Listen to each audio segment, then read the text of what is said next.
outside their circle.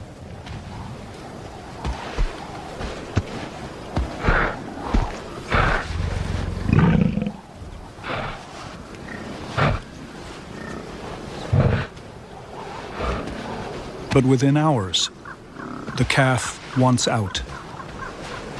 There's a beautiful new world to explore.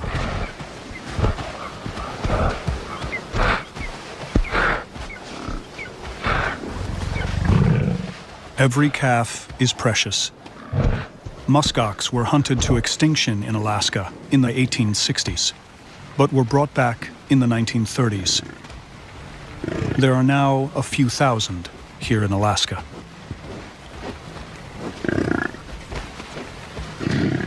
A little river gully is a new adventure for the calf.